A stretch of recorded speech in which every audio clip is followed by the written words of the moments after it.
2 stupid movies enter this weekend, but only one can emerge as our favorite. Indeed. And I don't think it's hard to know which one it is. Up. If you want to find out which one it was, you gotta keep listening to Under the Bridge, where we talk Well, I jumped the gun a little bit, didn't I? No, it's fine. It's fine. I was trying to mix it up. I was trying to do something different, and I didn't give you any forewarning, so... Fair. I'm Cody, aka the Scarlet Troll. And I am Greg, aka Greg. And this is our podcast where we talk sometimes comic news, sometimes gaming news, pretty much always movie news, and also pretty much always a movie review. I'm getting closer. Yes, I was gonna say, good save, even though I messed up the attempt. No, it was fine. No, I'm getting closer to figuring out how I want that intro to go. Hell yeah. And this week, we actually have all 3 kinds of news. Oh, really? Yay. Yeah, I was doing some more digging and some more stuff came up, some of it relatively recent. Okay. For example, this one's a little, it's not officially announced, but this is gonna sound really stupid when I describe it. Oh boy, that's always fun. Artist Barry Kitson, who, I don't know what the technical term was, he was an artist on the Batman Punisher crossover one-shot issue, posted on his Facebook fan page that Marvel and DC are collaborating on reprinting many of the Amalgam titles, including Magneto and the Magnetic Men and the crossover events, including the Batman Punisher books. To this end, they've asked for any extras they can include in the new versions. I don't have too many originals left, but if anyone on the group have any of the pages and are willing to share scans, please do let me know. Oh, like he's reaching out to the fan base to say that. Yeah, but apparently Marvel and DC are actually working together to reprint some of their crossover stuff. Okay. I mean, well, first and foremost, a Punisher Batman crossover sounds horrifically frustrating to read, given both of their personalities and their moral compasses. I'll admit I'm not too familiar with most of the Marvel DC crossover stuff, but I have to imagine it would probably go something like Punisher tries to kill people, Batman tries to stop him. Ad nauseum. Yeah. Yeah.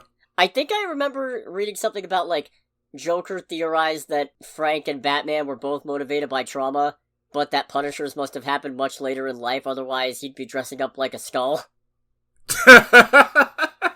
You know, I can see that. What I imagine happened is they probably saw that the limited edition reprint of JLA Avengers in tribute to George Perez was successful and probably realized, oh, there's money on the table here. These things probably resell for a lot and we're not seeing any of it, so...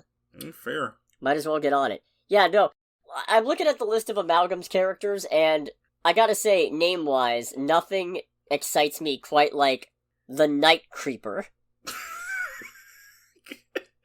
That just sounds like the police alias of a sexual predator. Well, he's half Nightcrawler, who's a teleporter.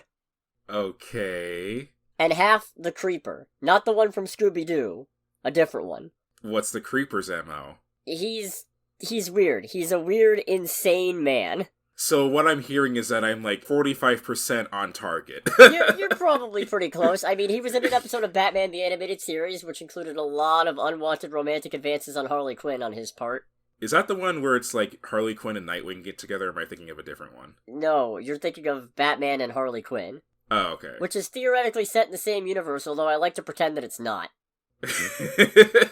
Fair. No, this was the actual original Batman the Animated Series. Oh, okay. Yeah, Creeper showed up in an episode. He was pretty interesting. Voiced by Jeff Bennett. A little weird. Sounds about right. Yeah, my favorite quote, I haven't seen the episode in ages, is, "They call me Yellow-Skinned Wacky Man, but I prefer the Creeper." Okay. Alrighty. He's like the Joker, except heroic. And not annoying every time he shows up on... Well, no, the only reason I say that about Joker now is because of all the times that in different forms of Batman or whatever, it's like, by the way, here's the Joker, because we can't do anything without him, it seemingly. Yeah, God. Wow. So I partially rescind that criticism. No, Joker's gotten a little overused, a little overdone. Fair. I would be very inclined to agree with that. Anyways, enough talking about comics I haven't read but hope to someday read, especially if this reprinting happens. Looking forward to that. Oh, yeah. Fun fact, Hawkeye is I think still the only character who is both a member of the Avengers and the Justice League. Really? Yeah. Oh, okay. No, he helped save both universes with a trick arrow or something. I forget. Alrighty. I may not have read it, but I did read summaries. You and me both. Now for some gaming news. Oh boy. It's... disappointing. Ominous. Alright, as is also tradition within the modern gaming industry. Because it involves Disney. Oh boy. Making a $1.5 billion equity stake purchase in Epic Games. Oh, I remember hearing about that. Yeah, and my immediate reaction was, oh god, no, what now? Maybe it means the Disney skins in Fortnite will be a little less limited edition. Not that I care, never touched the thing. Mm-hmm. But this seemed worth at least bringing up. I mean, I don't know. The only thing I would really hope for out of that is that it means we get a second split-second game. What the hell is that? Oh, split-second? Yeah, hit me with this. Tell me of this. Oh, it is a racing game where the basic premise is that you are racing in cities hit by the apocalypse, and you're racing on a reality TV program, and the neat gimmick about the game is that when you drift and hit other people and stuff like that, you can activate set pieces on the racetrack that kill your opponents. And this is a Disney game. So this is like Mad Max by way of the Running Man or something? Well, it's like you don't expressly kill your opponents. You just cause giant explosions that would kill any living thing on the planet, but your opponent racers respawn, and it's a reality TV show. So it's fine. It's genuinely a very cool game. I take it back. Less Mad Max, more Death Race 2000. Yeah, it's a really cool game. If you think about it too much, you realize it's a very, very messed up game, and it has the Disney Interactive logo on it. So yeah, maybe we should play that for a stream at some point. Maybe. Yeah, make sure to check out the Unlimited Video Games Twitch stream. We stream every Thursday night. Yes, indeedy. At roughly 8:39-ish, somewhere around there. Yeah, it just depends on other discrepancies. How long it takes us to get our shit together. Pretty much, yeah. Yeah, that's the one. Anyways, apparently Disney and Epic Games plan to collaborate on a games and entertainment universe that will further expand the reach of beloved Disney stories and experiences. I already hate the sound of that. Yeah, it's There's the rub. I already hate the sound of that. I just instantly have zero faith. Yeah, no, they had their big earnings, whatever, this week. Oh, did they? Earnings report. First Earnings quarter, call. I think. Whatever you call it. Yeah. I'm no financier. I'm no big money man. Right.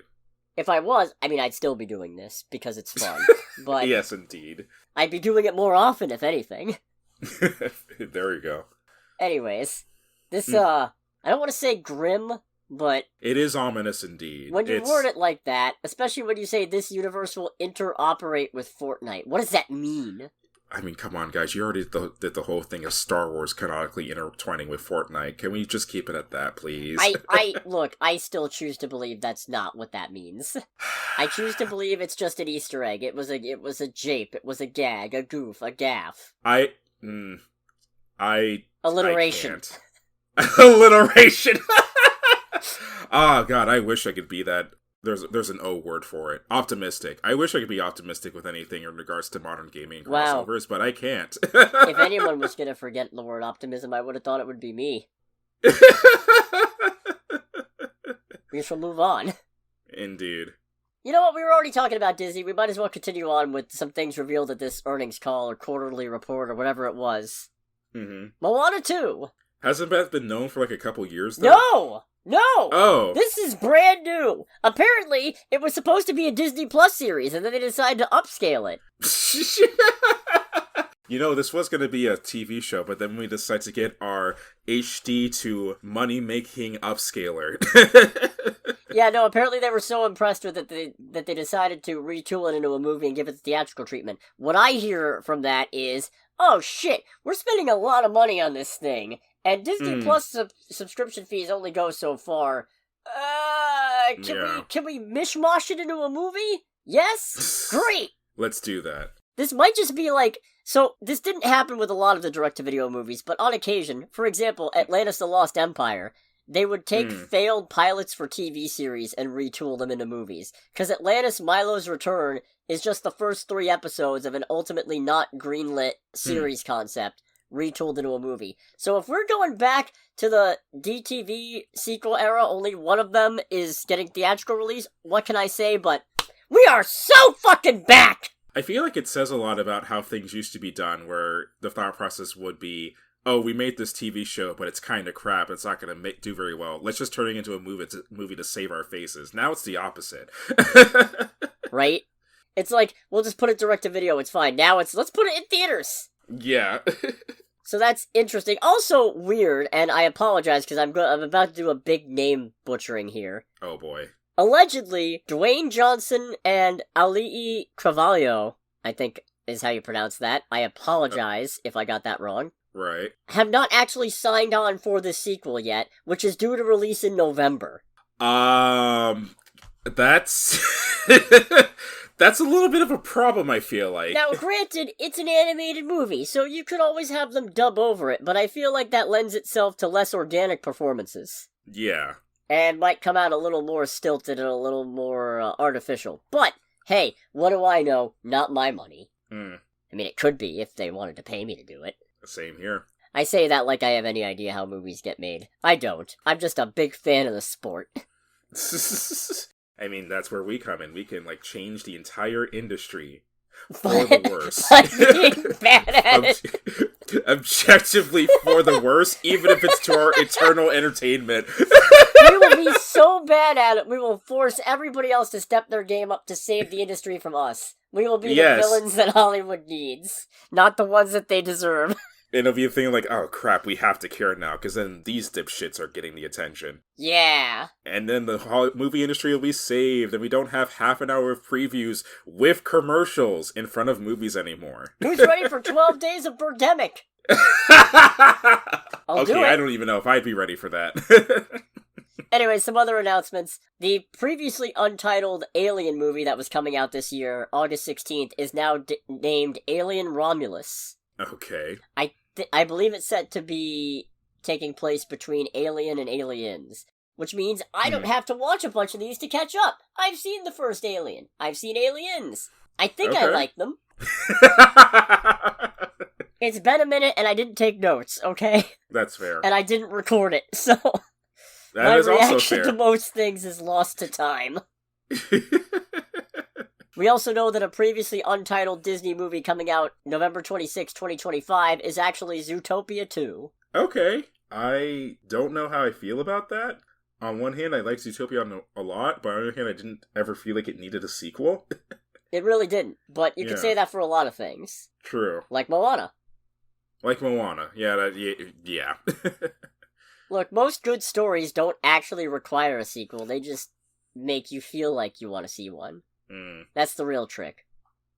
Fair. Also worth noting is that we actually have some dates for Star Wars movies. Oh, really? That's encouraging. 2026. Oh, for fuck's sake. And no titles. Oh, for fuck... Fine. Yes, May 22nd, 2026, we are getting Untitled Star Wars Project. December 18th, 2026, we're getting Untitled Star Wars Project. And December 17th, 2027, we are getting perhaps the one I'm most Wait, let me guess. Mandalorian and Grogu. Project. Oh, for God's sake! No, I'm kidding, it's Untitled Star Wars Project. Got you! I was like, come on, man, how do I kill my own joke as I make it? So yeah, that's interesting. It sounds like Disney's reporting that they're doing quite well. What, that Disney as a company or Star Wars? As a company. Well, no shit.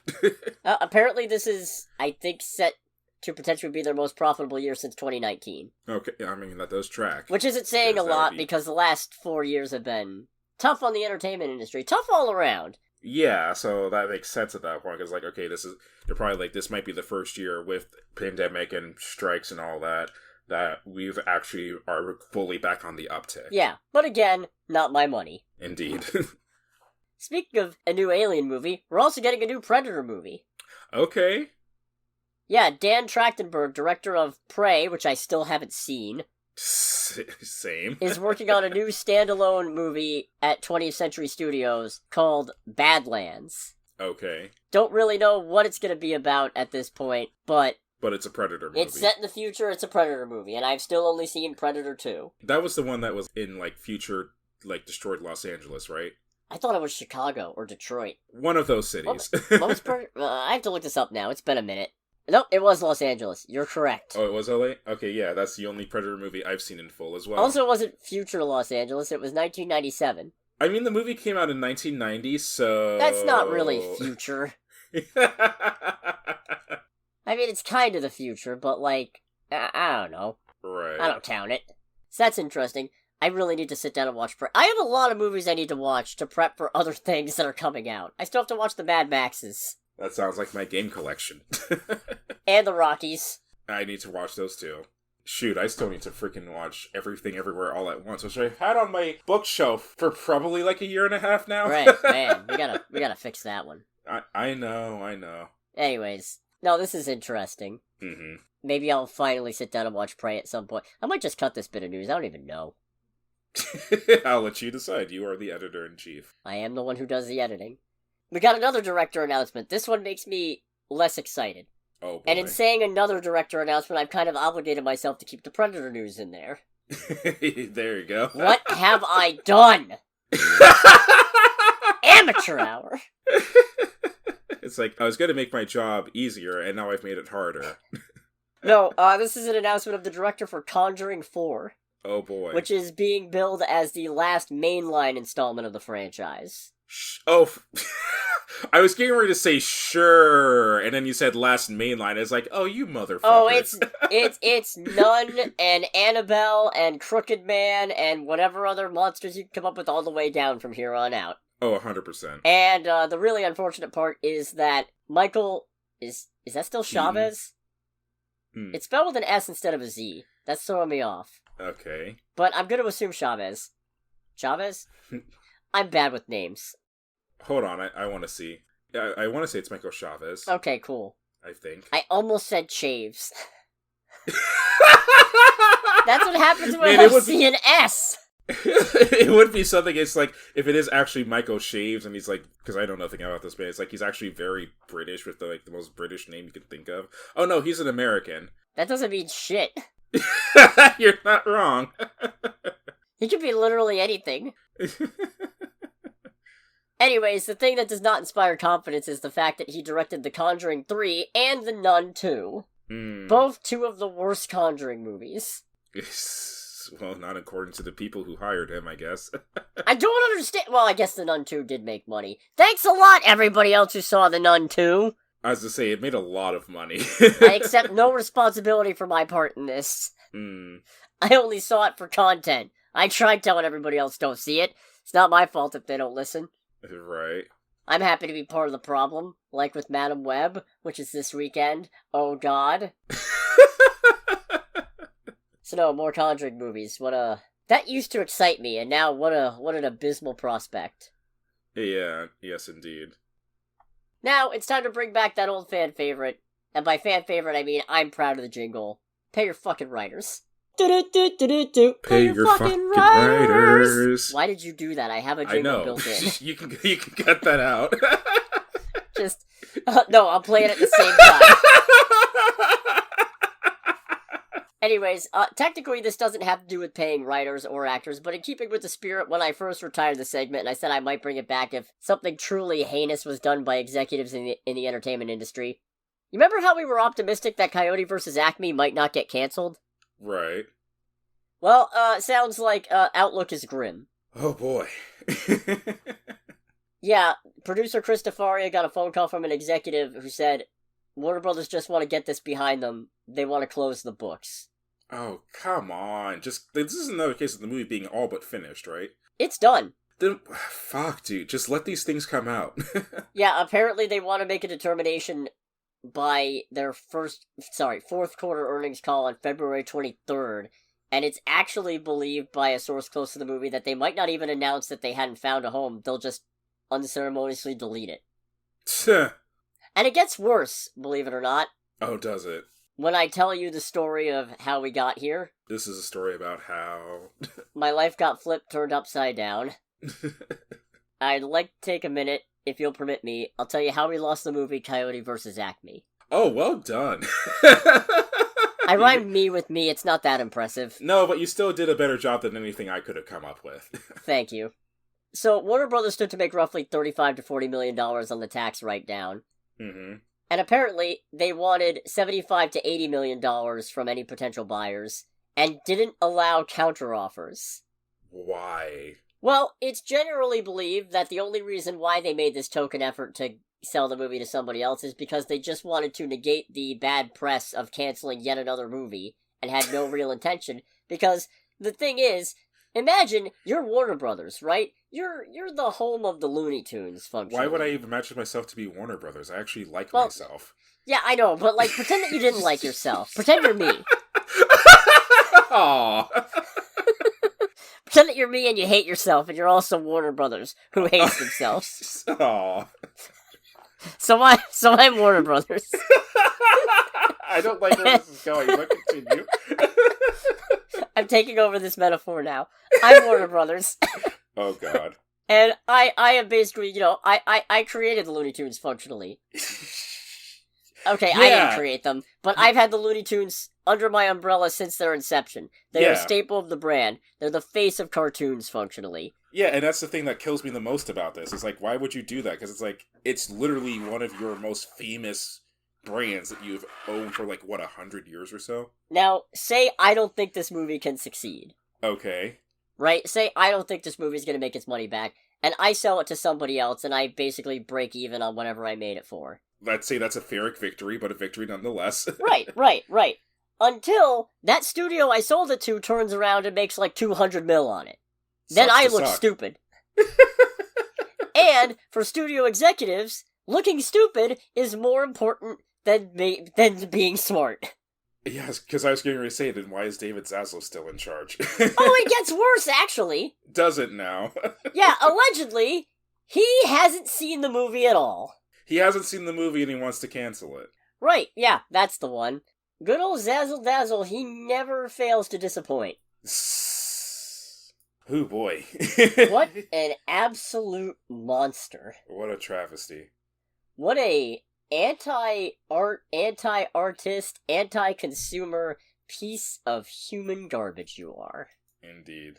And the worst part about it is knowing that you are stripping down this company for parts functionally to be sold off, which I'm sure is your end goal, and you will probably get off scot-free with a golden parachute, because the only hope is that the shareholders get sick of your shit fast enough that they can eject you before that happens, and even then, you'll probably still make it out just fine.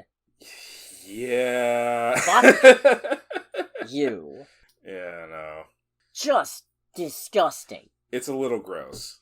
Anyways, people are still demanding that this movie get released, so hopefully that does something. Or, hopefully, everybody sees through this and Warner Brothers gets hit with litigation or something and has to do something with it. I don't know. I mean, I'd hope that the people who are the loudest about it are the people who spent the time working on it, if nothing else. Right. Or, who knows, the movie's completed, so maybe before it gets deleted, somebody gets their hands on a copy and just, whoop, there it goes. Into the ether. It's in the internet now, you can't get it back. Whoops. Yeah, no, it's nothing gets removed from the internet, truly. Wink wink, sail the 7 seas. Got my eye patch and my peg leg on. Hell yeah. Yeah. Let's go to trailer time. It's trailer time again. We've got movie previews to watch. It's trailer time again. There's a lot of trailers. Yes, there are. Holy shit. Yeah, that's what happens on Super Bowl Sunday. Mm-hmm. Go whatever team. Ahead of the Super Bowl, though, we did get, and I'm going to start with this because it's technically a show, we got our first trailer for Knuckles. Yeah, which was my reminder that I still need to watch Sonic 2. Oh, yeah. I still haven't seen it, so it's just kind of a thing of this looks fun, but I don't know any of the pretext. He's got the hat! He's got the hat! Oh, is that actually a thing in, one of the games? His hat... No, not from the games. That's from the Sonic OVA anime movie. The hat he's wearing when he's riding the motorcycle? Yeah. Oh, okay. OVA and anime movies probably redundant. I don't care. I'm trying to be specific here. Okay, I did not know that. When I saw that, I was like, okay, that's clearly an Easter egg, but I don't remember any mention of Knuckles wearing a hat in any of the video games. It's from that movie where Sonic goes, "You may know everything I'm going to do, but that's not going to help you because I know everything you're going to do. Strange, isn't it?" That sounds horrible. It wasn't great. It wasn't a great movie. Also, him and Metal Sonic have a psychic link, and then there's one part where Metal Sonic, his head goes through the bottom floor of a plane, and he's seeing up a girl's skirt, and then Sonic gets distracted by it because anime. What is with this franchise? What is with this franchise of, like, rings, extrajudicial murder, genocide, looking up women's skirts? Look, Sonic is a franchise of many hats, including Knuckles' hat. You like how I brought that one back? Brought it right back to that. What a strange franchise that mostly appeals to young children. I like this a lot. I like the vibe of Knuckles doesn't really know how to not do fights and stuff. Mm. I like the bit where he turns the living room into a gladiator pit and is gonna have the dog fight the mailman. Oh, yeah. I mean, that's the thing that makes you go, it's like, how evil is this dog if the mailman's like this? It's also believed that that one kid that we see with the beard and the mustache, the gray facial hair, is Patrick Kamak, who Patrick what now? Patrick Swayze. In the game, he's... All I'm saying is have yourselves a Patrick Swayze Christmas. Anyways, no, Patrick Kamak, he was the leader of the Echidnas in ancient times in the games, and then basically did a war against the Chow, and then was destroyed by chaos or something of the such. Okay. Yeah. Okay, sure. So that's neat. But apparently he's alive, and he's working in a bowling alley. Alright, the whole bowling alley bit did get me. I did like how, in the trailer, they just think of like, you think I need your power, and then the girl just immediately kills. It's like, well, yeah, that's literally the whole reason we're here. It's like, alright, that's actually pretty good. I don't like that. I don't really like that. Especially with how he's just, like, clearly just so annoyed. He's like, I had a moment, and you just killed it. Also, Knuckles is still there. Like, they're still fist-locked. Yeah. But no, I don't much care for that line, actually, because it's one of those, like, oh, haha, that's just there because that's a reference from the second one, even though, like, the fact that you point out that it doesn't make any sense in context doesn't make it make any... sense in context. More sense in context. Yeah, fair. If somebody in the series would break the fourth wall and make a comment on that, that'd be one thing. Right. Somebody red and black. And with a machine gun. With guns, yeah. Yeah. Anyways, also ahead of the Super Bowl, we got the first trailer for A Quiet Place Day 1. I don't think I care about this one. I didn't dislike it. I think the problem is that there's, like, 3 of these movies already? This is the third one, yeah. This is the third one. It's like, okay, so it's the whole thing with Obi-Wan for me, which admittedly I still do need to watch as well. God, I'm behind on so much crap. And She-Hulk. Oh, and She-Hulk, yeah. Where my brain can't help but go, it's like, oh boy, it's a prequel movie after 2 established movies taking place in an apocalypse caused by these monsters. I wonder how it goes for one of our main characters, because I know the other guy who shows up, I forget the actor's name.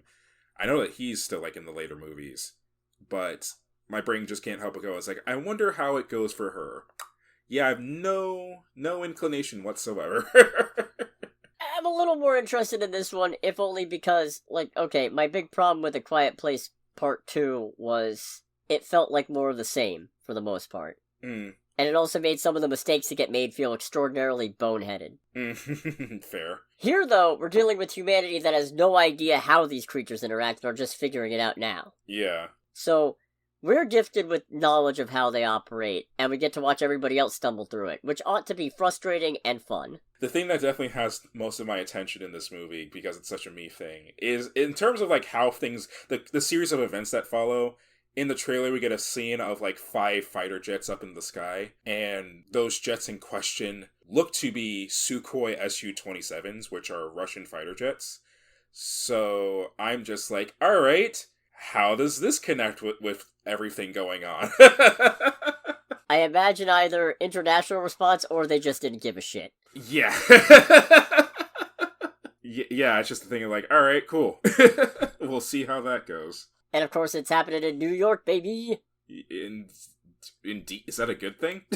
I don't know. I mean, it's a pretty noisy city. Oh, yeah, that's true. Oh, these people are so fucked. I mean, we already knew they were fucked, but they are mega fucked. Like, anyone who lives... The people of New York are mega fucked indeed. Avengers show up, instantly all die. Yeah, honestly. I don't think they could kill Thor or the Hulk. Yeah, Thor and Hulk would probably be fine. Rest of them, not so much. Iron Man might live for a bit. Mm-hmm.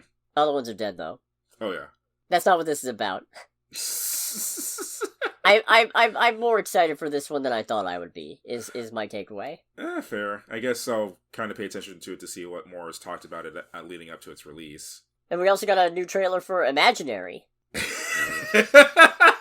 This looks better than the first one. It does look better than the first one, but I do kind of want to talk about how, when you first re-mention it, because we actually saw the trailer for this in front of one of the movies we saw this weekend, and when you mentioned, it's like, oh, by the way, there was a new trailer for Imaginary, I got it confused with the Ryan Reynolds one that's also coming out. Yeah, because there's 2 Imaginary Friend movies coming out. Yes. Within, I forget how recently of each other, but... I want to say it's like within a couple months or so. I might be wrong about that. But yeah, no, it does look better than the first one. They also cut out the bit of the... I know they didn't show it, but the implication of the little girl impaling her own hand on the nail, which I didn't need that. I mean, I have a feeling that's still going to be in the final cut of the movie, that's for sure. Oh, definitely. Yeah. I know this actually had a pretty decently tense moment with the lamp with all the colored cutout shapes. Mm-hmm. With the bear shape about to overlap on a Chauncey and the other girl freaking out about it. Oh, yeah. And then when she pulls the light off, you see there's just this big grotesque bear monster sitting there. Yeah, which is just like, ooh, that's... I feel like a lot of horror trailers don't really show their monsters off in full view for an extended period of time. So it's like, alright, that feels different. I mean, this didn't really do that either because it's dark. Mm-hmm. I guess it also helps that after that, then we get the jump scare. I'm like, oh, okay, that one actually got me. I don't know if I should be impressed by that or annoyed by that. Alright, let's get into the big game trailers. The Super Bowl. The I don't know what else you call it. Twisters! Darwinism the movie. This, I think I've seen the first Twister. I do not remember. Yeah, no. And I say that with the knowledge of, like, in case someone goes like, oh, like, tornado chasing is a real thing. It's like, yes, I'm very aware of that. I do not take away my previous criticism. Also, the original had the goat Bill Paxton. This does not have that, because sadly he passed away. Right. Wait, is this a direct sequel to the original Twister? Yes. Wow. Okay, sure. Why not? What? You thought they just... Okay, you know what? I can't blame you. I can't blame you for that. I wouldn't have thought that they'd make a sequel to Twister if I hadn't already known it was coming. So... Yeah, because it's like, it's almost 20 years. Yeah, okay, yep, that's fair. Yeah. I shouldn't be surprised that you're surprised. Also, Glenn Powell's in this. Yes, he is. So that's neat. I was just like, I honestly, when he showed up, I was like, okay, I think this is the reason Cody picked this. Oh no, I just picked it because it was a trailer that came out during the Super Bowl, and this was before I realized there were other trailers this week. Ah, fair. No, Anthony Ramos is in this too, though, so that ought to be fun. Right. This movie's dialogue, the trailer dialogue is nonsense. Oh, in what regard? You don't face your fears, you ride them. Motherfucker, I'm afraid of spiders, I ain't riding those. That was... When Glenn Powell said that, I was just like, okay, that's not the dumbest thing I've ever heard, but it is up there. What's the deal with these drones? What are those supposed to do? It's like you thought you could stop a tornado? What? Yeah, like, when their whole thing is like, we can destroy a tornado, it's like, you are going to lose. Like, you literally cannot, destroy a monumental active force of nature. You are going to lose by default. No, I feel like in theory, if you spin fast enough in the other direction... You could probably do it. So, if you're Barry Allen. No, I mean, I'm going to assume that those things that the drone dropped are like bombs or something like that, which, if that is the case, is like, I feel like that would make it worse, because like, now you just created a fire tornado. Oh, that's gonna be fun. Like, you've literally created a Mother Nature Dresden, is what's happened right there. I wonder if it's like No, because the tornado doesn't come from the clouds, it comes from the wind. So that doesn't... Yeah. I was gonna say, what if it disperses chemicals into, like, the clouds and stuff? Like, no, that would stop rain, or start rain, I don't know. Yeah. I don't do shit for a tornado. And then he goes, you want one? One what? One singular drone? What's that gonna do? A bucket of drones? Yes, one bucket, please. I'll take a bucket of drones for, like, $14.99 at KFC. Or, I don't know...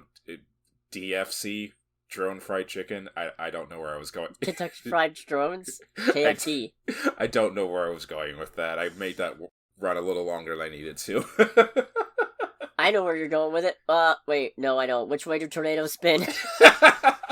That's actually a good question. They all spin one way, right? I believe so? I think so? I'm not 100% sure. Well, I'm looking this up now. Yeah, honestly, I think... Most tornadoes in the Northern Hemisphere rotate cyclonically or counterclockwise. Only around 5% of tornadoes in the Northern Hemisphere rotate clockwise or anti-cyclonically. In the Southern Hemisphere, however, most tornadoes rotate clockwise. Why is it different?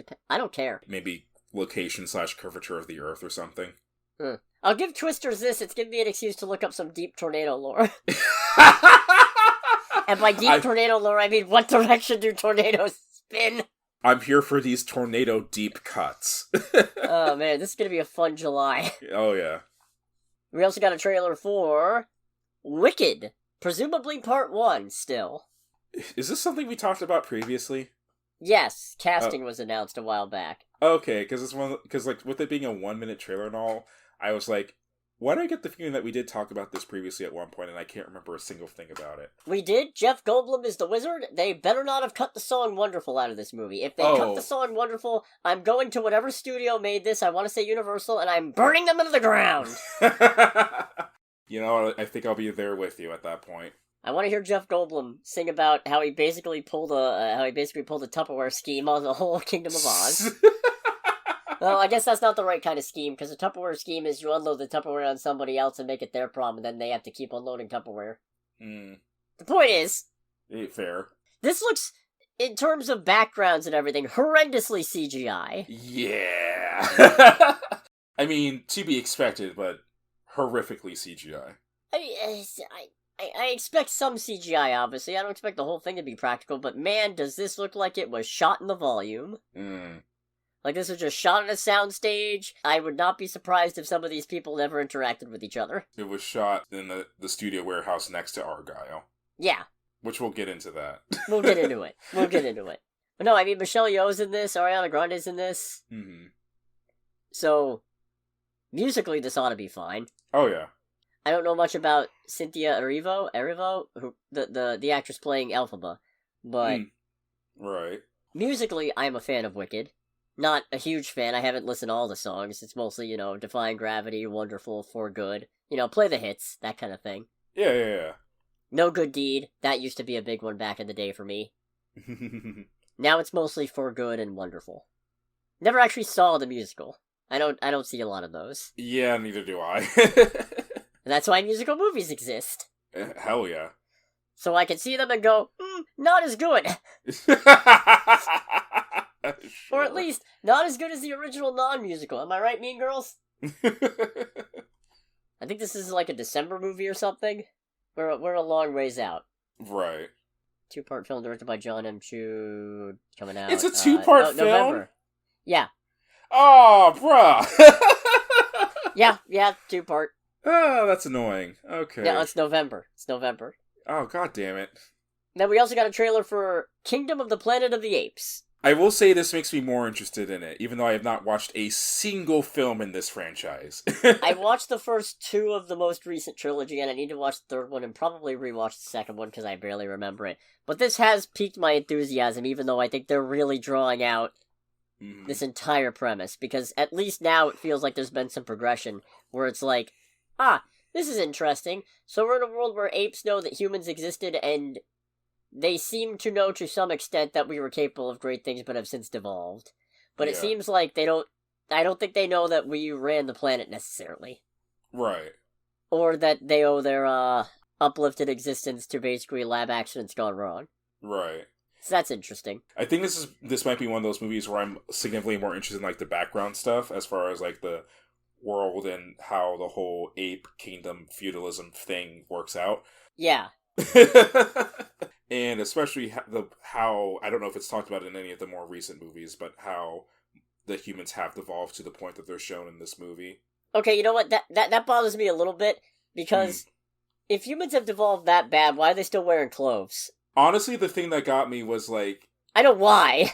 It was such a weird thing, but when it focused on like, the one girl and all that, it was a thing of, like, why are you the only one here wearing actual pants? All the other humans around you are not.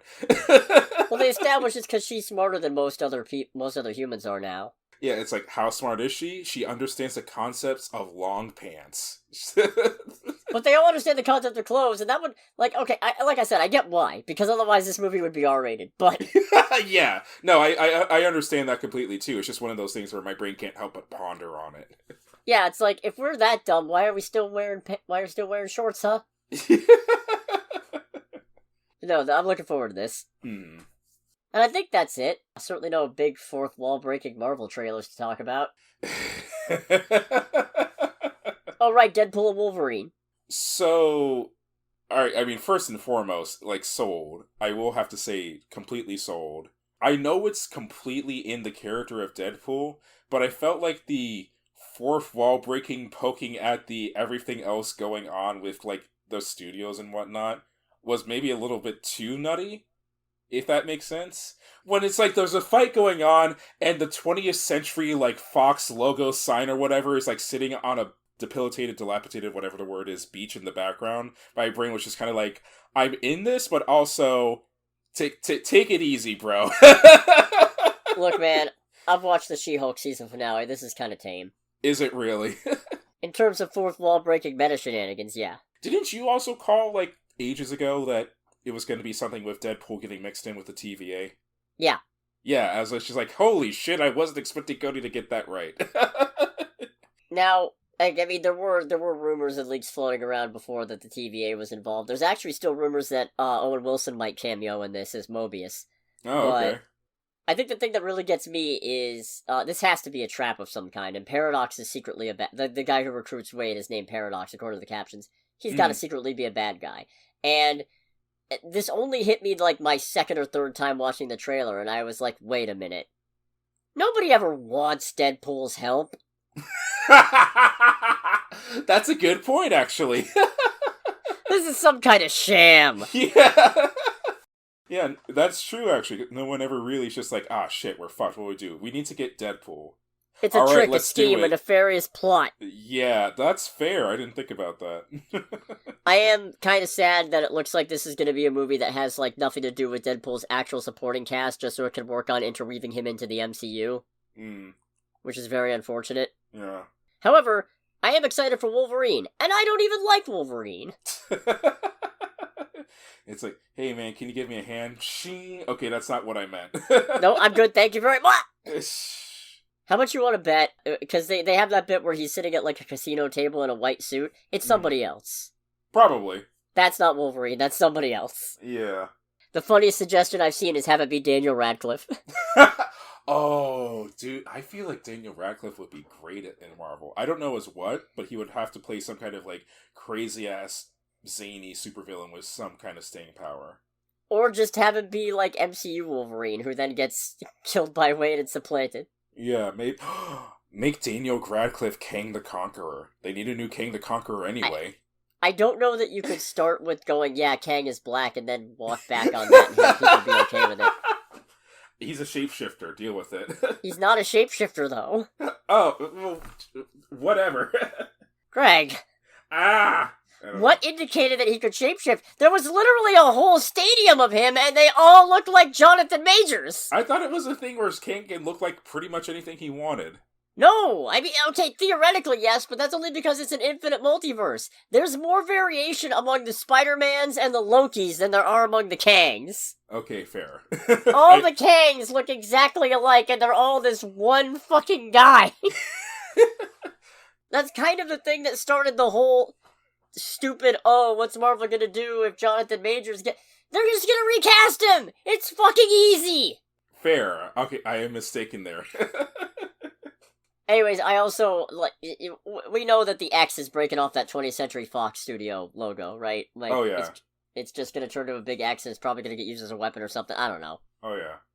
Oh, I'm the Messiah. I am Marvel Jesus.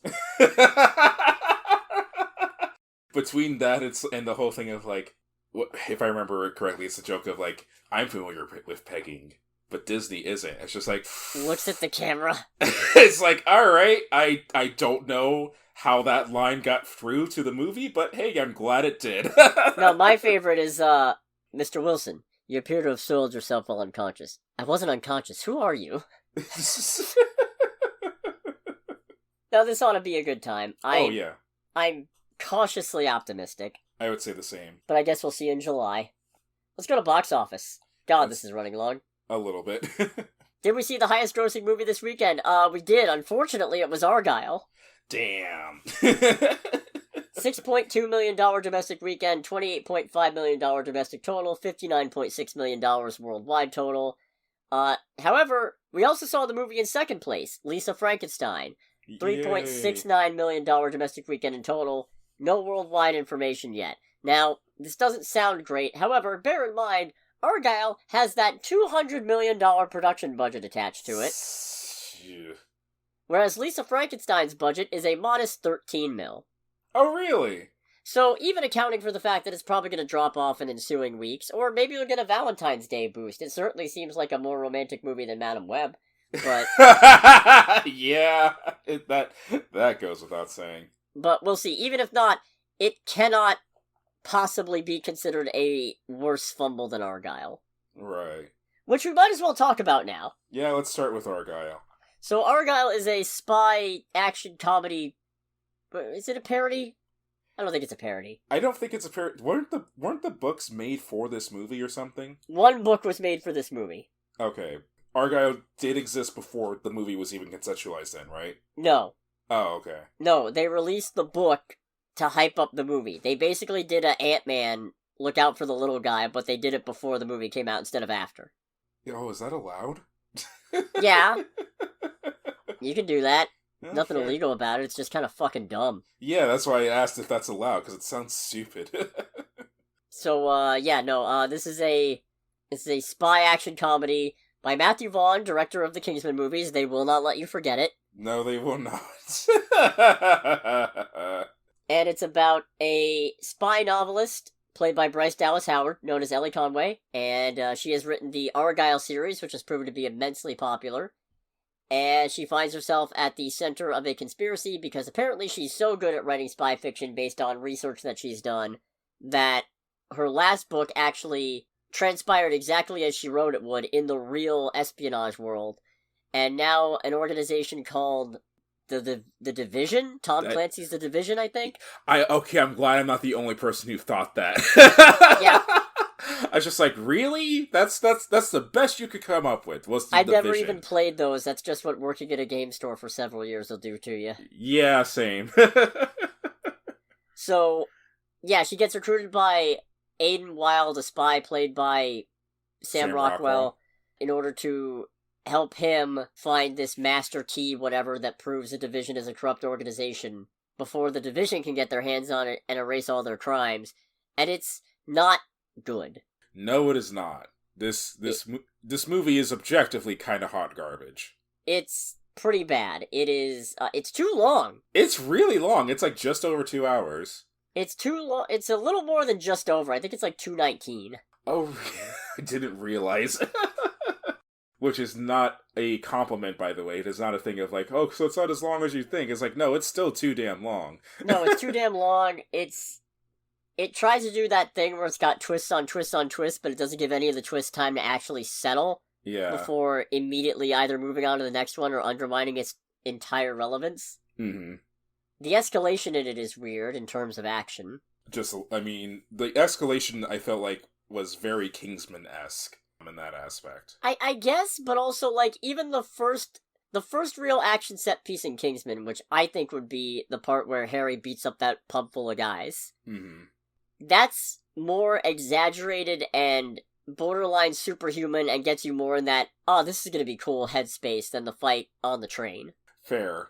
Yeah, that's I'm not counting the Henry Cavill Destruction Derby Grease sequence, because that's supposed to be like a fantasy sequence. Mm-hmm. Oh, that's because yeah. Oh yeah, also we occasionally get interspersements of the fictional character Agent Argylle, played by Henry Cavill, in the book with his partner. What's his partner's name? John Cena. Yeah, wow. John Cena gets advertised quite a bit. He's barely in this movie. Yeah, I mean, I feel like both of them are barely in this movie, but John Cena even less so. Henry Cavill's in it an insufferable amount because they keep having bits where Ellie keeps hallucinating and superimposing Cable's Agent Argylle over Sam Rockwell's character while he's in fights. It's really distracting because they give it a weird blink cam thing where she keeps blinking and it keeps changing. It's just disorienting and annoying. That is fair.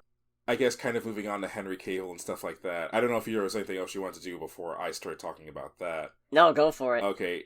I will say, I feel like Henry Cavill and watching him be Argylle, for me, was the most enjoyable part, because it's the thing of, even though the movie is not good, and a lot of it is hot garbage, I feel like every time Henry Cavill is doing something, it's like, alright, I feel like he is the one person who is actually having a good time the entire time. Oh, no, I feel like almost everybody's actually having a good time being here, it just doesn't really amount to anything. Yeah. If anything, he seems to be one of the ones who's taking it the most seriously. Fair. It's hard to talk about this without getting into all the twists, although I will say, it's kind of unfortunate because the first big twist and the main, I think, twist was actually spoiled in a press release about the movie years ago. Oh, okay. I think I remember us talking about it, and I never caught that press release, which is probably a good thing. Yeah, good for you. Yeah, because... I feel like it would have been obvious even without that, although I got spoiled on it, so... Yeah, I mean, I don't know, we'll get to it more, but when the main twist happens, I'm just like, oh, that makes sense, but then a little bit later, I'm also like, oh, but that's kind of boring still, though. Yeah, it's like, congratulations, you took the lamest possible direction with this. Yeah. And you also telegraphed it from a mile away. So my thing with this movie is that overall, even though while I will very much say that this movie is hot garbage, and I probably wouldn't recommend to go to a theater to see it, and like spend the money to see it, I had a relatively good time with it, and I think we talked about it a little bit, and it's like, I know that you like Birdemic quite a lot, and I despise that movie.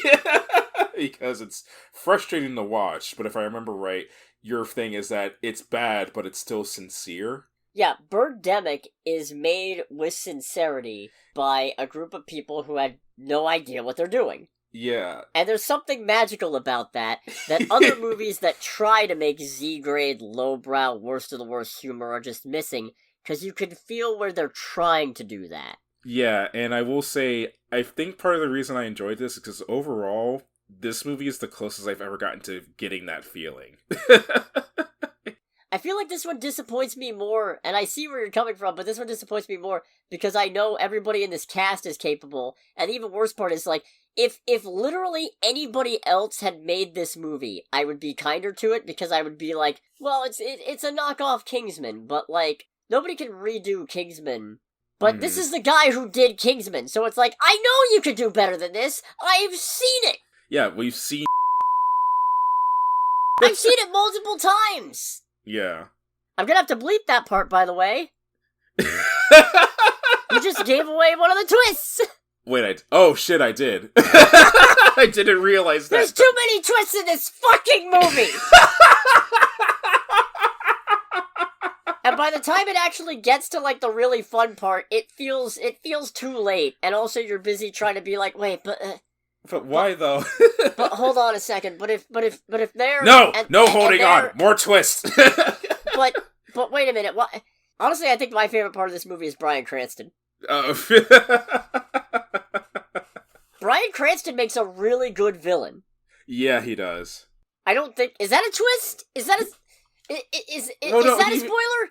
I mean, he was shown in the trailer. Yeah, but I don't know if they gave away that he was a bad guy. I don't fucking care. Is this the part where we segue to the spoiler section? Yeah, the end result is, no, don't bother watching this movie, it's bad. Don't bother spending money on this movie, or spending money to go see it in theaters. This would be the kind of, like, I need a dumbass movie to watch with, like, my friends or my date or whatever, at home.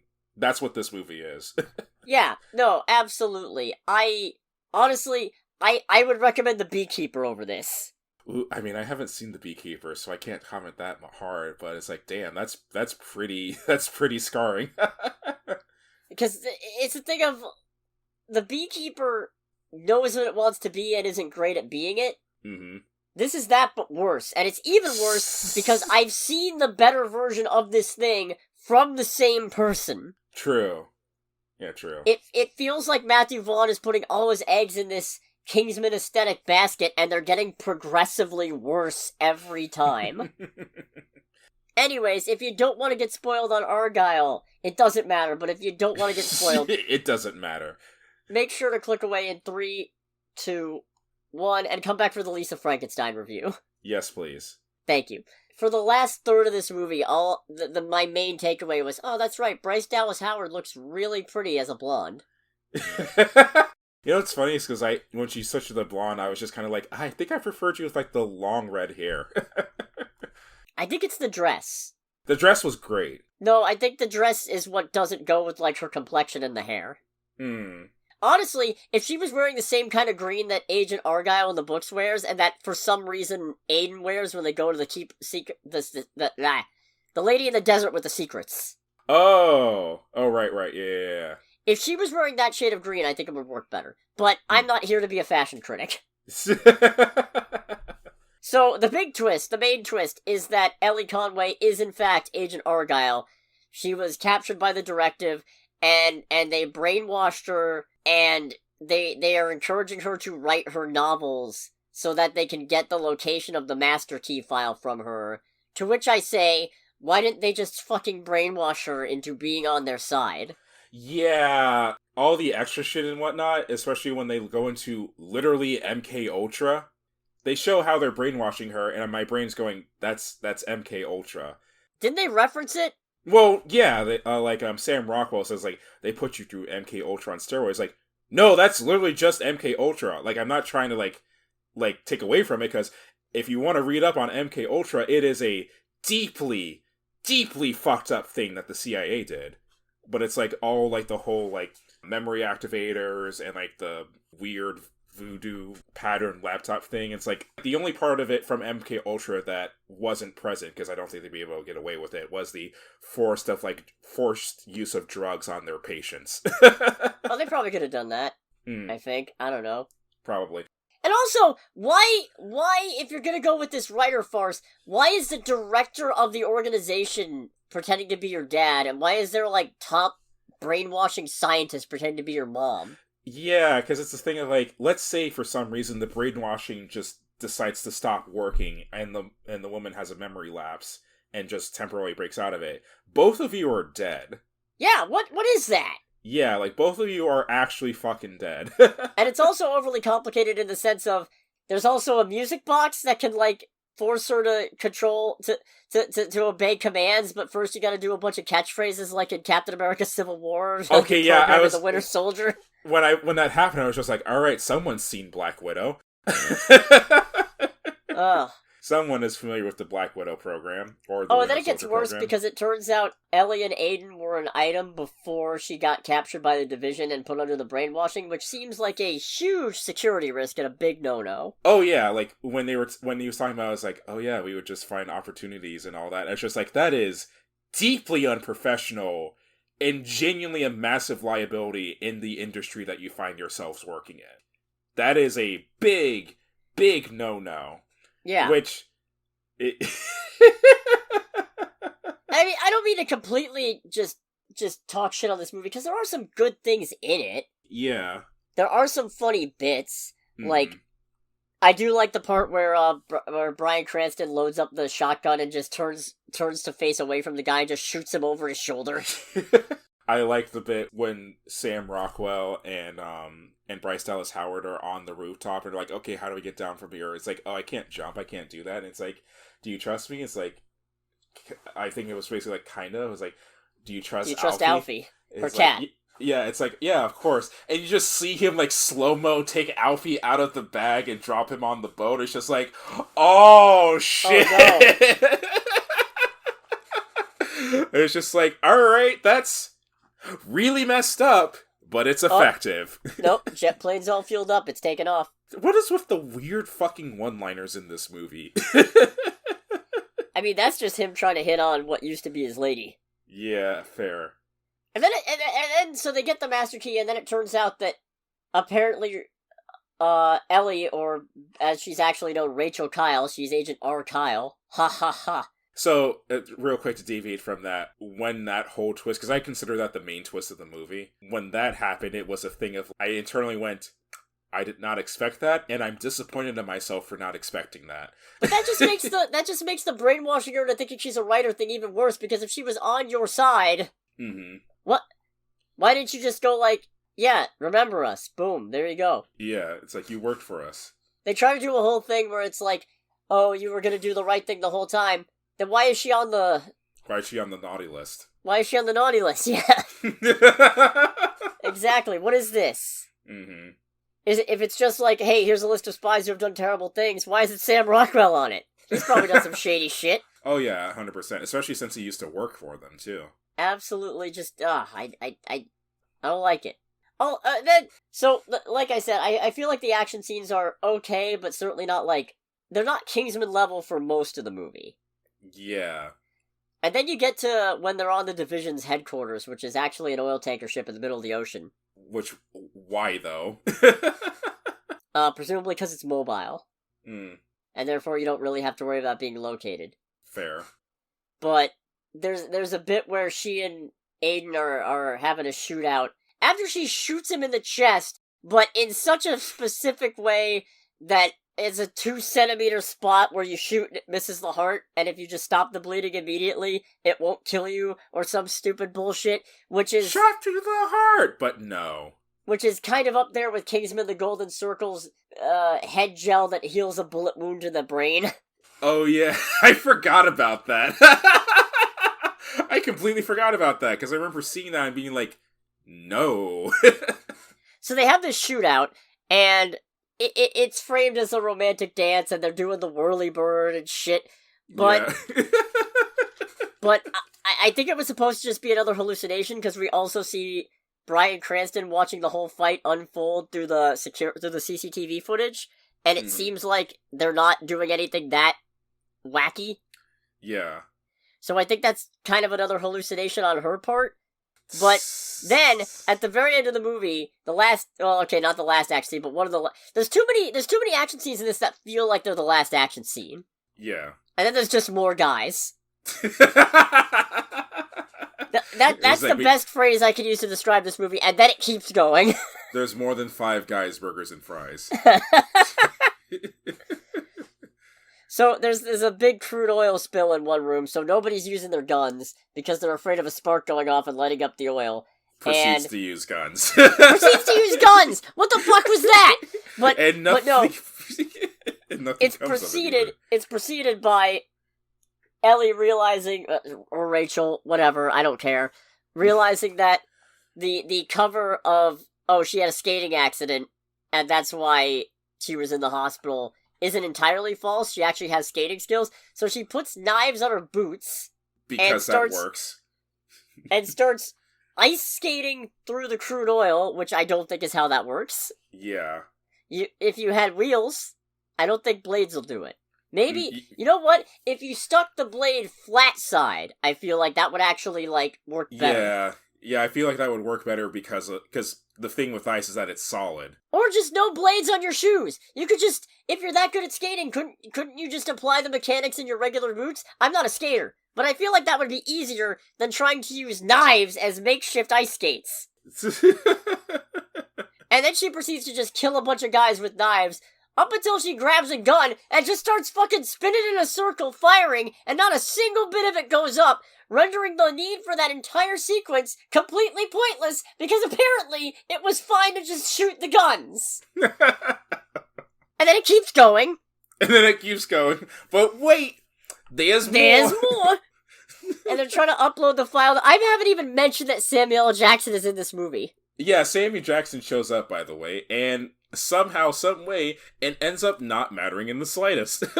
No, it doesn't matter at all. And they're trying to upload the file to him, and then the doctor, played by Captain O'Hara, shows up, and she goes all Winter Soldier on Ellie, and she starts beating the shit out of Sam Rockwell. And then it turns out...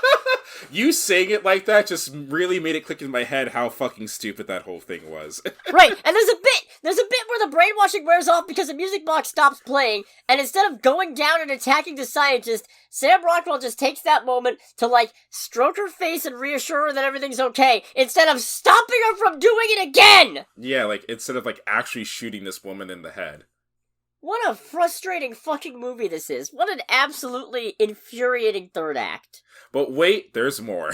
There's more. So, I haven't even mentioned this character who shows up at the end. It's Ariana DeBose as Kira, who's a real good tech specialist or something, and allegedly died in the last Argylle book, but it's like, oh, my plan was to bring her back. I got a crazy theory from a fan a couple of years back who told me about this shooting through the heart but not actually hitting the heart thing. Which, by the way, that actually frustrated me immensely, because one of the things that I've always kind of gathered from, like, when it comes to, like, advice for writing and whatnot is, like, you should listen to your fans as, like, feedback and stuff like that, but you should never, under any circumstances, like, directly take ideas from your fans. No, that's a fucking copyright lawsuit waiting to happen. Yeah, so it's like, why would you do that? Why would you because even she's a think bad about... writer. Because she's not actually a writer. That part I follow. Because she's not actually a writer, so of course you wouldn't know that. There's not enough moments where, like, you see the writing process factor into how she's doing the spy stuff before the big stupid twist. Anyways, it turns out Kira's alive. and she clubs the doctor over the head with a wrench. Which, my whole thing during that was, where were you this entire time? Hiding. Yeah, it's like, you had to have known that this was all going down. So then, happily ever after, etc. and so forth. Except, then we get to the end of the movie, which I put just a step above Morbius, in terms of this movie already wasn't great, but the ending is genuinely some of the worst fucking trends of modern Hollywood I've ever seen in my goddamn life. But a single step. It's only one step above Morbius. It might technically be the same tier. It just doesn't feel as bad because Argylle was more entertaining than Morbius. That is true. That is very true. She's doing her final launch Q&A. event for the last Argylle book, which, speaking of, at 2 different events, we hear her reading what sounds like the last page of each novel at a launch event.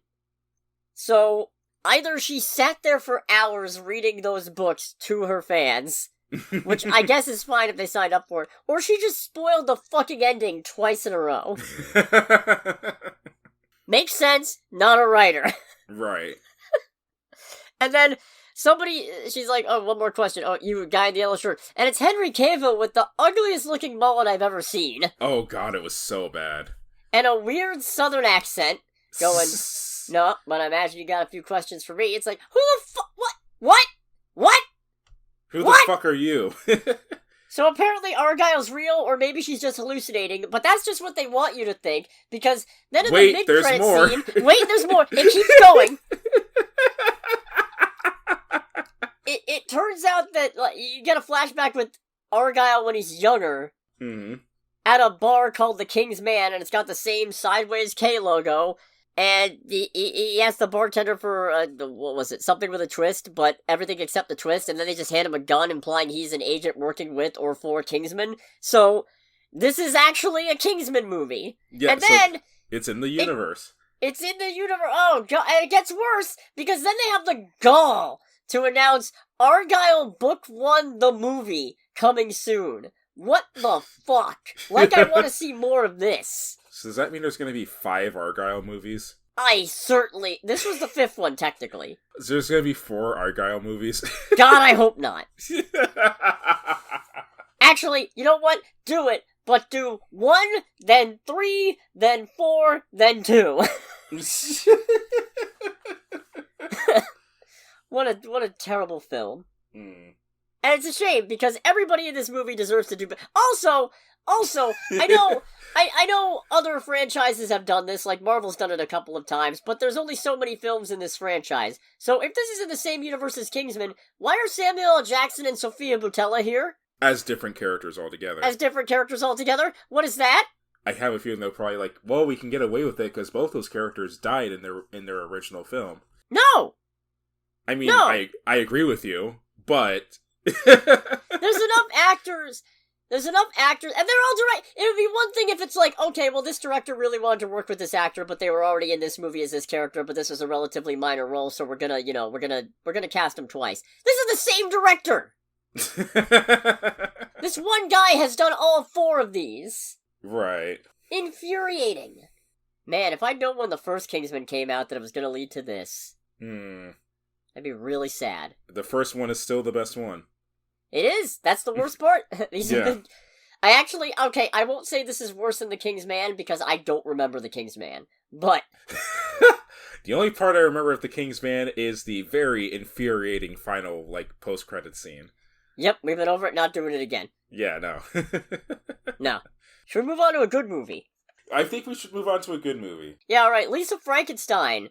Written by Diablo Cody of Jennifer's Body fame, and the directorial debut of one Zelda Williams. Yes, and in case you're wondering, yes, that's Zelda Williams. Yeah, the very same. It's also starring Catherine Newton, Cole Sprouse, Liza Soberano, Joe Crest, and Carla Gugino. And for Lisa Soberano, she's the one who plays Taffy. This is actually her, I think, film debut. Oh, okay. Yeah, she's quite good in this. Everybody's good in this. This is a good movie. This is a good movie. It's a stupid as fuck movie, but it's a good movie. This is a stupid as fuck movie. Are you ready for the most infuriating hypocrisy you've ever seen? For me, Argylle, stupid movie, 4 out of 10. For me, Lisa Frankenstein, stupid movie, 10 out of 10. This is the good kind of stupid. This is the good kind of stupid. It's the kind where it feels like it's more self-aware. And, it feels like they're going for exactly what they're going for. Right. It doesn't feel like they're missing the mark. It doesn't feel like they're trying to recapture something that was already done by the same people and misunderstanding what made it good. It certainly isn't a weird, gross, reckless attempt to build a giant universe out of diminishing returns. Right. So the premise is that Catherine Newton is lonely goth girl. Well, is she goth? She's not really goth. She's not goth at the start. She's not goth at the start, yeah. No. Lisa, full name Lisa Swallows, but yeah. The whole movie's by like the way, this movie is aggressively... The whole movie's like this. Yeah. She's having a tough time because her mom was killed a while back by an axe murderer who busted into that. Was it an axe murderer? It was an axe murderer. Yeah, it was an axe murderer. Yeah, I think so. Who broke into their house while it was just her and her mom died. And her dad just recently got remarried to Janet, who is a bitch. Bitch is too nice a word. Well, I mean, she is actually canonically referred to in the movie by other parties as a bitch, so it's accurate if nothing else. I feel like the more accurate term is one that I can't say because I'm not British or Australian. Fair. So I will reserve saying it.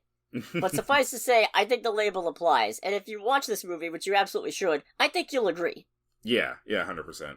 And her stepsister Taffy is well-meaning. Surprisingly. Genuinely well-meaning, but does it in very bad ways.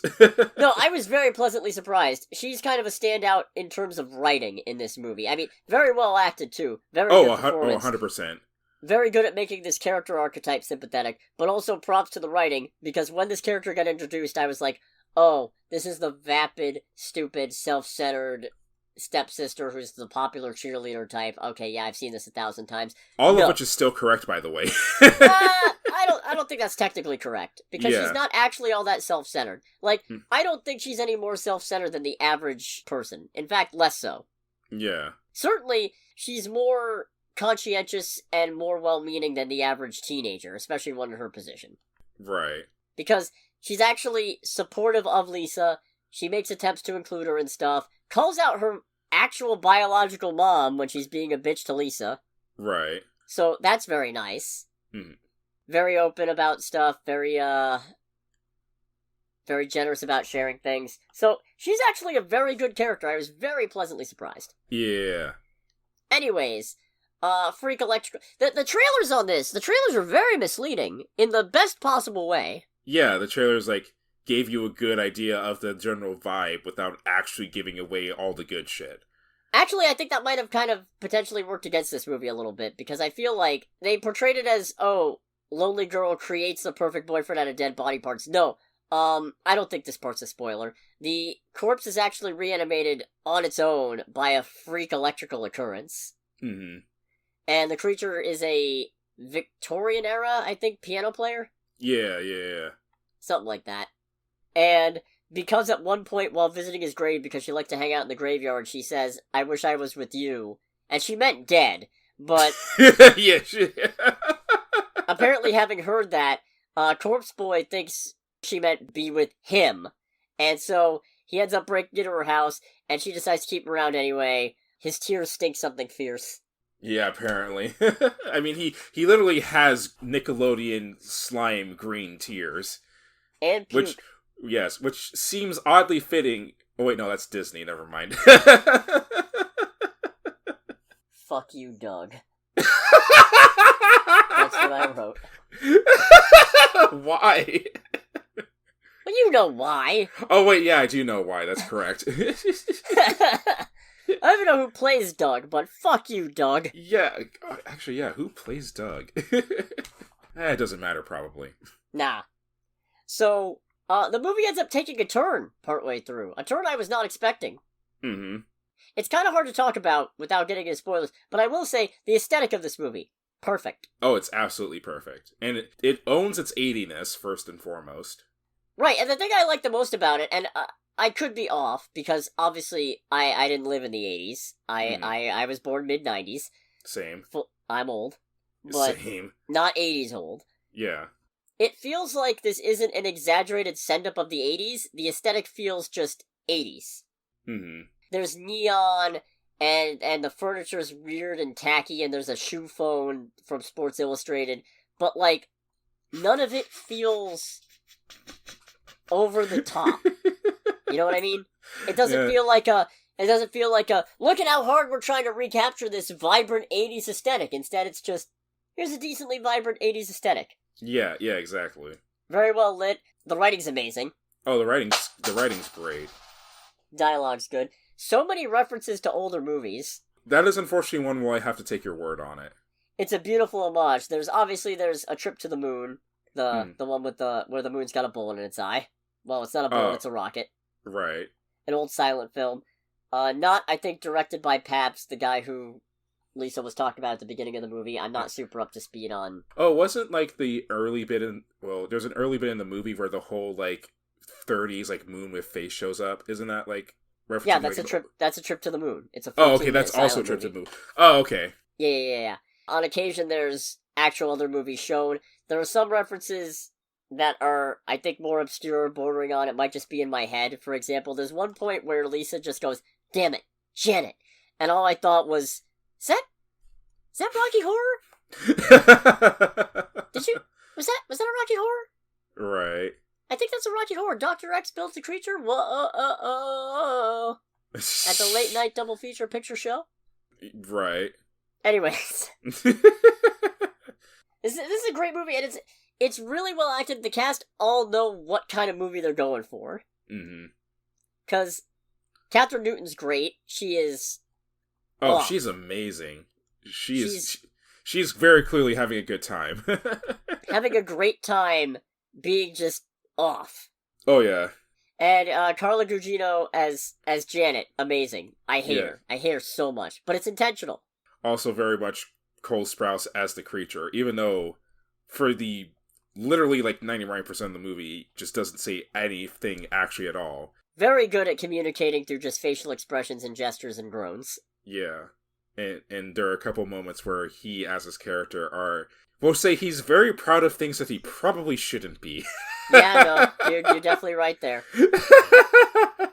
And he pulls it off immensely well. No, I would say, if you're a fan of dark comedies, 100%. Yeah, absolutely. This is currently my favorite movie that I've seen this year. Same. Bar none. Not even... Like, I liked Some Other Woman a lot. I liked Mean Girls. Not even close. This takes it. This takes the cake so far. Now, is it good? I don't know. It's... Probably not classically. The plot's a little... Yeah, classically, not at all. But... It's a little all over the place in terms of narrative. I'm still not 100% sure what the theme was, but I know there's one there. Yeah. But it's a good, fun time with some really, not even horrifying moments, but moments that should be horrifying, but they still managed to wring some really good comedy out of. You're right. There is no point at this movie where I'm just like, oh no. It's just, oh no. It's that kind of movie. I don't know if you already mentioned it when we first started talking about it, but apparently this movie takes place in the same universe as Jennifer's Body. Oh, I didn't know that. Yeah. Where's that from? I just saw it referenced here on the Wikipedia page. Apparently in an interview, Diablo Cody says that it takes place within the same universe as Jennifer's Body. Well, she's the writer, so... Yeah. I'll take her word for it then. I watched that not that long ago. I was very pleasantly surprised. Mm-hmm. I was expecting that to be worse. Because everybody said it was bad when it first came out. Mm-hmm. I guess, when is that movie set? Oh, 2009. Okay, yeah, I could see that. At first I was like, I don't know if the aesthetic fits, but it's like, there's a 20-year difference. That tracks. Mm-hmm. Think we should go into spoilers? Sure. Alright. If you don't want to get spoiled on Lisa Frankenstein, you should absolutely see this movie, 100%. Oh, yeah. I mean, it does have some moments in it that are a little, but... Yeah, just a few. What is this rated? Is this PG-13? I think so. That's a good question, actually. PG-13. I'm a little surprised. Oh, this is very much on the border between PG-13 and R. Yeah, this is very much on the border of PG-13 and rated R, 100%. I guess to be fair, a lot of the more questionable things are off camera. Or so very heavily hinted. Yeah, wow, okay. Anyways, if you don't want to get spoiled on Lisa Frankenstein, make sure to click away in 3, 2, 1. So, I think part of what worked against this movie in terms of marketing, and is probably part of why maybe it's not getting the biggest opening weekend, but I think it was also important for preserving that oh my god factor partway through, is that the movie makes it look like this is going to be a sort of a darker romantic comedy between, Lisa and Corpse Boy, for lack of a better name. The creature, I think, is what he's actually referred to as. I guess you could call him Adam, but Frankenstein reference. Yeah. But I'm just going to keep calling him Corpse Boy. Corpse Boy works. We'll call him Dave. Yeah, you know what? Dave works. I'm probably going to get confused by that. Yeah, but, Corpse Boy. Anyways, Dave actually spends most of the movie just sort of being her sounding board / confidant rather than any romantic interest, because she instead has a crush on Michael Trent, I think was his name. Yeah. Played by Henry Eikenberry. He does a good job in this. Oh, yeah. And so, despite ostensibly being in love with her and not being able to articulate it because he doesn't have a tongue, that was a really good moment. She goes, "That was all for me? Why didn't you say so?" And he just gives her the, what do you mean, gesture of just, I can't talk. Yeah. So, partway through, this turns less rom-com and more Bonnie and Clyde. Yeah, it does. Oh boy. Because Janet is threatening to send Lisa to some kind of institution because she thinks Lisa's mentally unwell as a result of her mom's death and doesn't have a shred of sympathy or empathy in her body. Because Janet's a bitch. Because Janet is a bitch. Yes. And then Corpse Boy, Dave, clubs her over the head with a sewing machine and kills her. Which was kind of fun when that first happened, because it does the whole cartoon thing of her just losing consciousness and slowly falling over. But as she's falling down, I see the he's holding the sewing machine. He's like, oh, she's fucking dead. And then you see the blood poured out of her head. It's like, oh! Alright, yeah! Woo! Yeah, it's just and then Lisa, who I want to say this is the part that completely had her, win you over. Which, when she's just oh no, you can't believe you did that. We have to do something with this. We have to bury the body. Or something like that. It's just wait, what? You're... He rips Carla's ear off. Or, not Carla, Janet's ear off. Because he's missing an ear. And obviously the implication is he wants Lisa to sew the ear onto him. She goes, oh no, we couldn't. Not until we bury the body. Yeah. It's just yeah! Alright! Cool! Great! Just the fact that she was instantly yeah, let's bury her. It's just oh, we are messing with a already slightly depraved person. It's only gonna get worse. It's like that guy, what was it? The guy who wore an eye patch, but he didn't let that define him. His name was Patch. His name is Patch. His name was Patch. And her slow realization of, oh, shit. Why was the mom eating peaches and cream like she's an Ed, Edd n Eddy? That's... Honestly, when that happened, it was a thing of like, oh man, it just made me think. As a kid, I used to eat just peach slices all the time. Like not from actual peaches even. It just be like the ones that you would get like already in the juice in like Publix and shit. Yeah, no, I hate those. Oh, I love those. I'm not a peach fan, I've determined. Mm. I probably haven't found the right way to eat them, but... fair. That ain't it. It was a weird thing of like, all this is going on, and I'm just sitting in my seat being like, I am now nostalgic for peaches. I don't like my fruit being fuzzy. Okay, I mean, if your fruit is fuzzy, then you've probably messing with a peach that is maybe too ripe at that point. Why did I write wash your hands, kiddo? She's got blood on her hands. No, I feel like that's gotta be a quote. Hmm. Oh well. And she ends up using the tanning bed to sort of finalize the graft of her stepmom's ear onto Dave the Corpse Boy. Because she realizes, like, wait, the electricity brought him to life, so maybe using more electricity will do other things, which created a moment of, holy shit, this movie has so many moments where my brain is, you know how when you saw, I think it was like Fast and Furious 8, I think that was the one that had like the baby scene in it? Yep. And you're just like kind of hitting yourself like, no, stop it, don't laugh, that's cheating. There were several moments in this movie where I was just like, oh, that's so cute. Nope, stop it, this is depraved as fuck. No, that's really good. Yeah, one of the first ones being when she's like sewed the ear on and the Corpse Boy has come out of the tanning bed and she's like trying to be like, hey, does it work? Can you hear me? Hey, does it work? Meanwhile, he's like groaning in pain because he can't hear. Yeah, it's just... And the way she says it with the look on her face, she's just like, okay, that's actually really cute. No, this is not okay. It's a little fucked up. Yeah. There's shit like Taffy figuring out something's wrong with her mom because she's an IP and intuitive person. It's just like, no, Taffy, please don't. You are so much better than your mother. Don't adopt her bullshit. I went to go see a psychic once, and she was an actual Jamaican. I was just like, I don't know what to do with that information now. It's the little moments like that where it's like, okay, yeah, you're way better than I expected, but you're also still an idiot. You're still kind of dumb. And so then, Corpse Boy is also missing a hand. And, oh yeah, which leads to the best moment in the movie. Best moment of the movie, which is by far. Lisa lures her lab partner, Doug, who basically tried to date rape her. And within the first 10 minutes, the dude I don't know why I said basically. That's what happened. I mean, okay, I guess to be fair, he didn't put that stuff in her drink, but he certainly tried to take advantage of it. Yeah, he did actually sexually assault her. Don't be a Doug, kids. Yeah, don't be a Doug, else you get your hand chopped off. Also, don't be a Doug, adults. Yeah, that too. Just don't Lessons be a Doug in everyone. general. Don't be a Doug. Don't be a Doug, don't be a dick. Unless it's a Doug from Up, then be a Doug. Yes, indeed.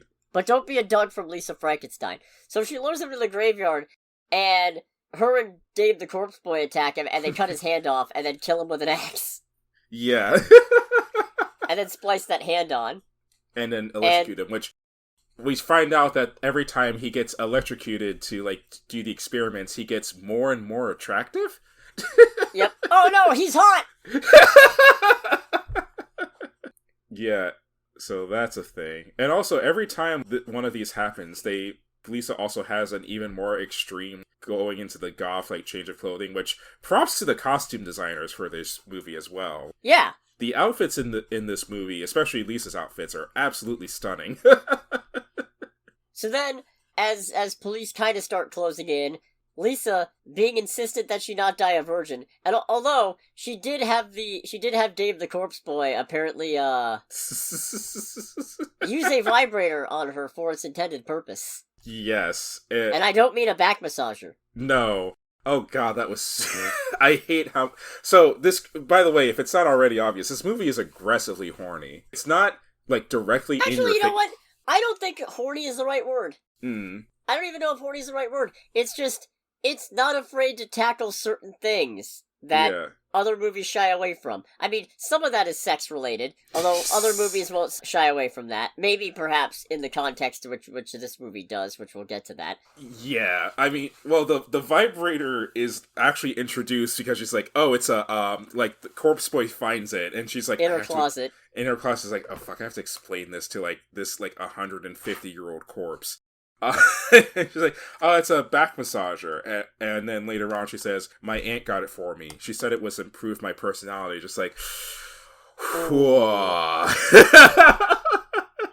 So, being adamant that she doesn't want to die a virgin, she decides to shoot her shot and try to get with her crush Michael Trent, who she knows has skipped. So she goes to his house and finds out her stepsister is sleeping with him. Mm-hmm. Because apparently he wasn't interested in her at all. Right. Oh, what? You have to be the one in the relationship who likes dark poetry and knows movie trivia and stuff? Not enough polarity for you, Werner Heisenberg? Which is a line that has really stuck with me, and I do not know why. Yes, and, like, all that happens, at which point, violence occurs. Yeah, Dave the Corpse Boy, who beat up an old man for a car. Yes, he did, actually. At which point, his old man's grandson is, like, very enthusiastically waving him goodbye. It's just... Yeah, that was amazing. That was pretty great. Dave the Corpse Boy then proceeds to take the axe and chop off Michael Trent's dick. Yes, and just... And then wraps it up in newspaper, throws it in a trash can, and shambles off with it. That was the moment in the movie where I was just like, oh no, they're not gonna do the, oh, they're doing it. Oh, they're doing it. Oh, it's gone. It's out of here. Yeah, come to the realization the creature has actually been in love with Lisa the whole time. Mm-hmm. She goes, why didn't you tell me? And then he responds with, well, the obvious. The face of, wait, are you fucking serious right now? The obvious face. Turns out he doesn't have a dick. So they solved that problem. Yes, and that bit killed me internally because it's like she is very... Obviously they don't show it, but it's like she is sewing said dick on, and he's just like got his hands on his hip looking up like to the side. Awkwardly looking anywhere but at her. Yeah, and he looks... And it's one of those things where it's like, it's both... He looks very awkward, but he also looks very proud of what he's done. I'm like, oh, brother. This is loaded. And then there is a very tasteful Lisa is no longer a virgin scene. Framed in the context of the silent film A Trip to the Moon and set to a cover of REO Speedwagon's Can't Fight This Feeling. Tasteful. The word tasteful is used very liberally here. At which point, I mean, they don't show anything. Mm. So I'd consider that tasteful. Certainly classy music. That's fair. At which point I leaned forward in my seat, hands folded in a pyramid, thinking to myself, no. They're not gonna... Oh, they are. Oh, no. Oh, this is... Oh, yeah? Oh, no. This is very problematic. There's a lot to unpack here. Like this sewn-on dick. And then, at her insistence, he puts her in the tanning bed, which I should mention this tanning bed was established to be faulty from the start, and on low setting, basically electrocuted her, but didn't really do anything. Yeah. And at her insistence, turns it up to max bronze, at which point... It kills her and burns down the entire shed that it's in. Yeah. Because she decides to go out on her own terms. Yeah. Like a hero. Like a villain. Hey, look. Like the absolute psychopath she turned into in the last quarter of the movie. Look, she only killed one person, and that guy did not have a bright future ahead of him, alright? Yeah, no scholarships for him. The other two kills were all Dave, the corpse boy. So right, right. I mean, you know, I'd argue she's the hero we need. Sure. Yeah. So the dad, who I barely mentioned because he doesn't really factor in all that much, and Taffy are at Lisa's grave, mourning her. Taffy sees a weird inscription on the bottom corner of the gravestone that says "beloved wife" or something. Yeah. And then it turns out the creature apparently managed to resurrect her. And he's actually, like, reading out to her, so it's implied that he somehow became fully alive. I wonder if he snagged her tongue. Huh! That'd be something. That's... because she doesn't talk at the end. Mm-hmm. But she's clearly alive. Yeah, or, well... Horrifically burned. Yeah, she's very clearly been resurrected. Yeah. Now, that was interesting. I like that a lot. This was a fucked up movie. This was a fucked up but very fun movie.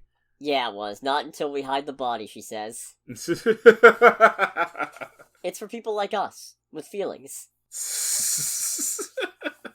That line, how I'm just like, is it though? Is it really? No, I had an amazing time with this movie. Oh, this movie's great.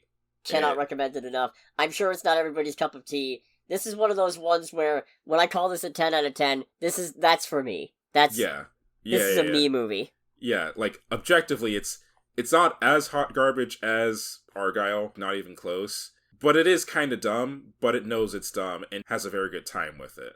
Yeah, it knows exactly what it's trying to be, and I think it does it well. Yeah, indeed. So that being said, thanks so much for listening, everybody. Make sure to like, comment, subscribe, hit the bell.